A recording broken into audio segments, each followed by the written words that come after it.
By the way, where is that machine that makes 1 million chapatis a day? Could it have been the one that on that night when people are stuck in traffic with their children, cold and hungry and thirsty, where was that machine? Mimi nimelaumiwa sana. I've been accused. If I get the opportunity to run a government, there will be no corruption because there will be no money to steal, because every coin will be used. There will be no coin that will be loitering anywhere for anybody to steal. Meambiwa na watu wengi, wewe umepromise kabisa Kenya, ulipromise. Tutahakikisha ya kwamba tunaweka usafi katika hii mto. Mpaka iwe ni mahali pazuri, tuweke samaki na tuhakikisha kwamba mto huu iko na maji, watoto wetu waweze kutumia kwa njia ya sawasawa. I want to tell you, every promise I made, I intend to keep it in my term. Wewe, kwani mnataka kuniambia kwamba hadi wanafunzi wanajua kwamba Ruto anakuanga na ahadi? Huwa umetuahidi hizo ahadi zako na tunatumai kwamba utazitimiza kwa mwendo, maana tunangoja sana. Si tunangoja? Na tunangoja. Tafadhali zisikwe tu ni maneno ila timiza. Asante sana. Hii viatu tutaanza kukutengenezea in another 2 years. Hii viatu tutakuwa tunaagiza hatujui kutoka wapi. Tutakuwa tunatengeneza hapa. Tunachinja ng'ombe, tunachinja wanyama 3 milioni Kenya. Hii kiatu kama hii 10,000. Ngine 20,000. Ngine 2,000. Na hii ngozi moja inaweza kutengeneza viatu kama hii karibu 15 surely. You know? So hii maneno tutaifanyia hapa Kenya. The guy would even come here and cry. Tears. Yeah. I'm telling you. I'm telling you. I commit to provide mothers of newborn babies with diapers for their children for a minimum of 3 months paid for by the government of Kenya. Machozi hivi. Machozi. Hapa kwa nyumba. Yeah, when you see a grown-up man crying, you feel for him. Hawa watu wa mama mboga na ule wa bodaboda na hawa wa mkokoteni na wheelbarrow na huyo wa kioski na makanga, tutaunda serikali ya mahasla 2022. Wajipange. Acha tufanye practice. Nielezeni, sielewi. Watu wa Kipipiri, mnajua mimi William Ruto niliahidi nyinyi mambo mingi sana hapa Kipipiri na Nyandarua. Nikaambia nitaweka nyinyi pesa kwa mfuko, lakini bado. Nikasema nitajenga barabara, bado. Nikasema mambo ya viazi nitatengeneza, bado. Lakini nimeketi chini, nimepanga vizuri sana. Hiyo maneno yote nilitaka kufanya, niko na mpango mpya ya kubadilisha Nyandarua na Kipipiri iwe Singapore. All taxes collected by government shall be put to their intended use, and that no single shilling, no Kenyan shilling, shall be lost through embezzlement, theft, or corruption. I urge our justice, law and order institutions led by the judiciary and the anti-corruption agencies to discharge their mandate without fear, favor, ill will, or prejudice. So akilia ulikuwa unadu? Na I was in shock. Hata Soviet sasa mtu mzima analia machozi. You know, if there's a woman crying or children, you take it just so lightly. But a grown-up man over 50 crying, and a leader for that matter, you know, you take it very, very, very seriously. And I am very clear in my mind that very many deputy presidents are fought. It is an unfortunate situation. And given an opportunity, I would not allow my deputy president to be humiliated the way former deputy presidents have been humiliated and the way I have been. Kila mahali Nairobi takataka imejaa. Mimi nataka niwaambie watu wa Nairobi, msikize vizuri. Mimi nimeamua ya kwamba maneno ya takataka na kusafisha Nairobi na kuondoa takataka haitakuwa kazi ya county peke yake. Mimi nitachukua jukumu kama national government nisaidie county government na nisaidiane na wananchi wa Nairobi. Tuondoe takataka, tusafishe Nairobi. Nairobi iwe the famous city in the sun. Watu wa Nairobi mko tayari, my friends?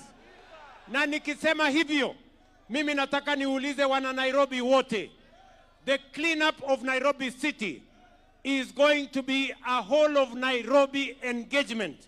It is going to be the citizens of the city of Nairobi, the county government and the national government. Na nimesema pesa ya kusafisha Nairobi, mimi nitatoa pesa nusu, county government itoe pesa nusu, tuweke kampuni ya kusafisha Nairobi mpaka Nairobi ikae chonjo vile tulikubaliana. Hii mafuta inaongezwa usiku na mchana. Mimi nataka niwaeleze kwamba these people don't understand the damage they are doing to the people and the economy of Kenya.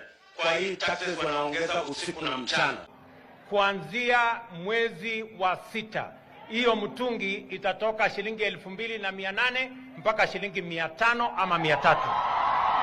Na mwezi Februari uliwaambia Wakenya kwamba itakapofika tarehe mosi mwezi Juni, bei ya gesi ya mtungi wa kilo 6 itapungua kati ya shilingi 300 na 500.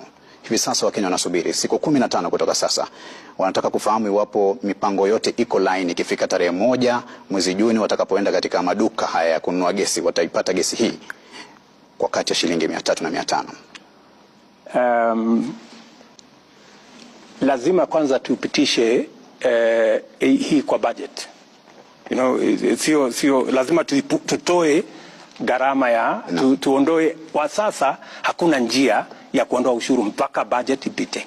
Kasongo akifika kwetu, tumemwekea bei ya kusikiza uongo, si ndio?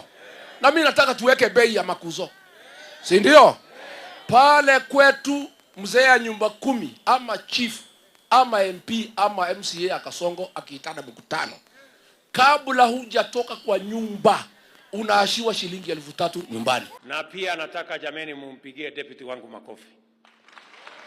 Huyu mungwana amekuwa ndiye mtu ya kusema ukweli, si ndio? So aendelee kusema ukweli ama asimamishe? Aendelee kusema ukweli. Sasa uko na endorsement ya chama resolution, uendelee. Unajua hii Kasongo vile Seki amesema, mimi aliniudhi kwa uongo. Anaangalia watu namna hii, anasema within 4 months hii barabara itakuwa imeanza na hakuna budget. Na anajua ni wo. There are very few fools in Kenya. They persuade us. If you persuade us, you know, I can also go and concentrate on farming and help in food security. You know, if you have a better plan, but don't burn the country for heaven's sake. Unajua mimi tulitembea na yeye mpaka nikaanza kuaibika. Kwa sababu mimi ni mtu ya kusikiza ground. Sasa watu wanauliza, wewe si ulikuja na hii rais, mlitutanganya kwa nini? Sasa mimi nitajitoa namna gani? Na tulikuwa na yeye. Huyu mtu jana amekuja Meru. Because nimekuwa hapo, ameona vile nimekaribishwa. Amekimbia hapo na ile mtu ya soprano. Ameenda juu ya gari. Anaangalia Wameru, anasema ati yeye ni Mmeru. Sasa Wameru wanamwangalia, wanauliza, huyu mtu amesema mambo ya barabara. Amesema Meru itakuwa city. Amesema atalete stima. Kama anatudanganya ati yeye ni Mmeru, hii ingine tunaweza amini? Mumesema mnataka kaunti ya Kuria, ndio? Si niliwaambia hii barabara tutajenga? Tumejenga, hatujajenga? Si niliwaambia mtakuwa na district? Mumepata, hamjapata? Si niliwaambia tutajenga technical training college? Tumejenga, hatujajenga? Si niliwaambia tutajenga KMTC? Tumejenga, hatujajenga? Kwani hiyo ya county ndio itanishinda? Going to give you and your teacher 1,000,000 shillings to buy